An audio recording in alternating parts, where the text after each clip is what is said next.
Twice a year, roughly 36 recruits begin a 6-month journey in hopes of becoming a Missouri State Highway Patrol trooper.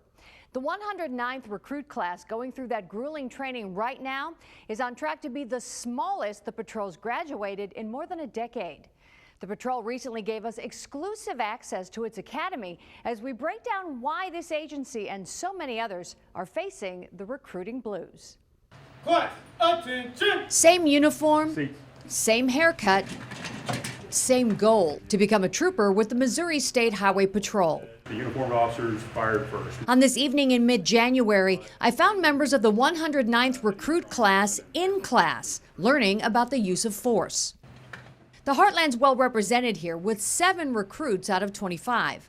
It's the number of applicants wanting to get to this point that's cause for concern. We have seen over the last 10 years our numbers go from, say, 1,500 people applying for a recruit class to down to 1,000 to the last class was just under 500. Captain John Hotz serves as Director of Public Information and Education for the patrol. So, of course, if the number that we start off with is not very big, 1, 2, 3, then it ultimately can make it difficult depending on how many positions we have to fill as far as how many qualified applicants we actually get for those positions.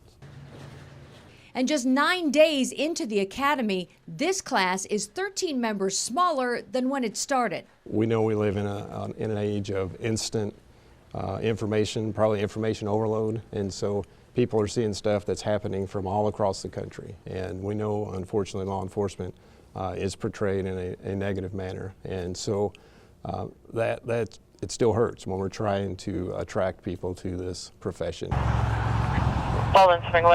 how's it going? Trooper Drew Baker patrols in his home county of St. Louis. The plate is not properly attached to the front of the vehicle.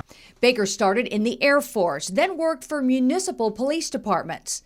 The father of 2 joined the Missouri State Highway Patrol in June of last year. I think the trust was a lot, or was better back when I first started than it is now. Obviously, we know, what happened in Ferguson.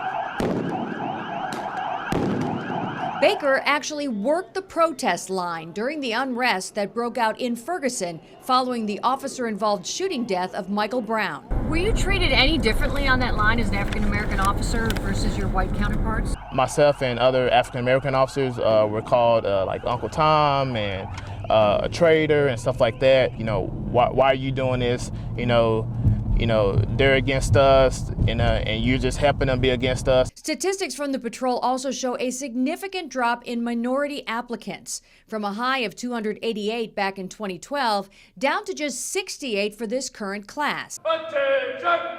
3 made it here to the academy. Certainly some of the minority communities around the state, Kansas City, St. Louis, you just don't see the Highway Patrol there that much. So they're not exposed to us. And we know that if you don't know someone, it's hard to trust them. Yeah. Trooper Dante Johnson graduated last December and continues learning the ropes with a field training officer.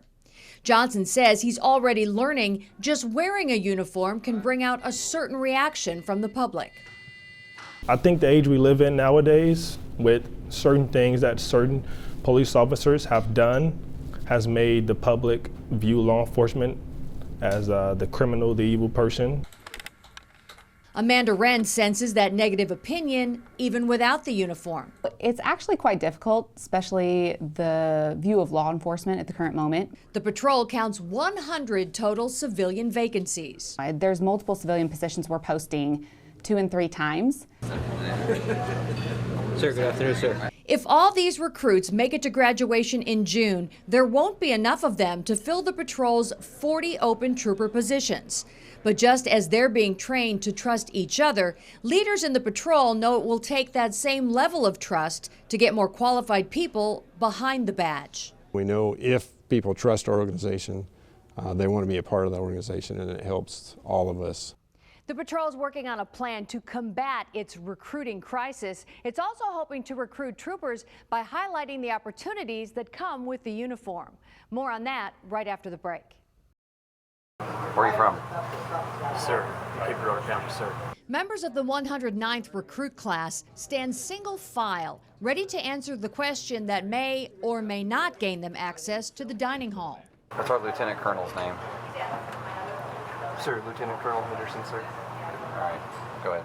This exercise, one of many in a military-style program designed to test recruits mentally as well as physically. I mean, we'd love it if all of them would make it through, but we don't want somebody to get out there working the road that is not going to be able to handle the stress that comes along with it.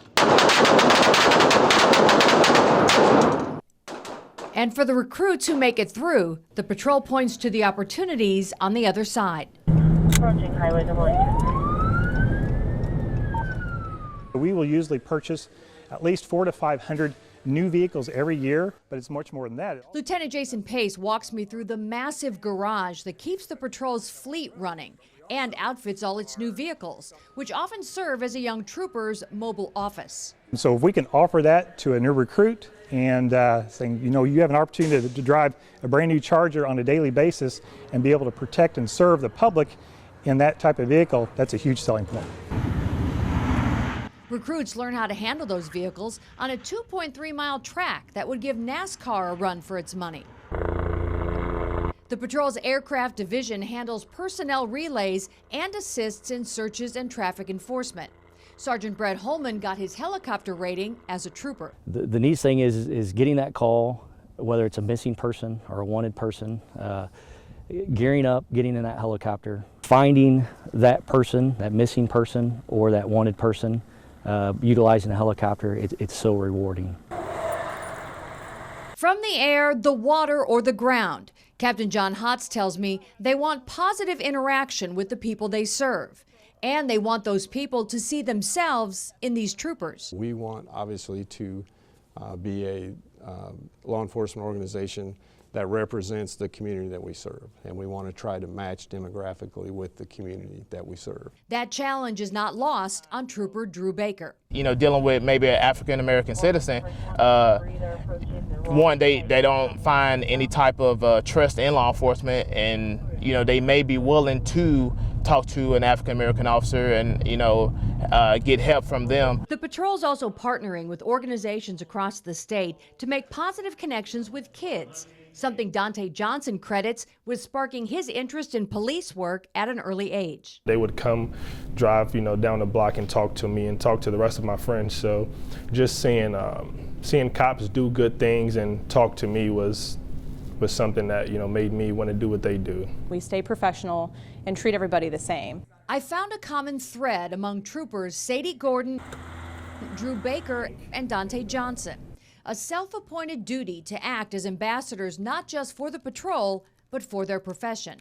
So even if anyone has, you know, if they're fear of police or they have, you know, may have had a bad experience in the past, we just try to do our job and do it fair. 1, 2, 3, 4. This is the steps that we're trying to take to, you know, bridge the gap and to, you know, build trust within our community. 1, 2, 3, 1. Upholding the standards and all the core values the Missouri State Highway Patrol stand for is going to be something that helps me to just push it aside and be more genuine to them and let them know I'm not here to be the bad guy. I'm just here to, you know, enforce the laws and make the highway safe. 1, 2, 3. At ease. Amanda Wren with Human Resources tells me they're working right now with the Recruiting Division and Community Outreach Division to spread the word about those dozens of open positions that do not require a badge or 6 months at the academy. Kathy Sweeney, Heartland News.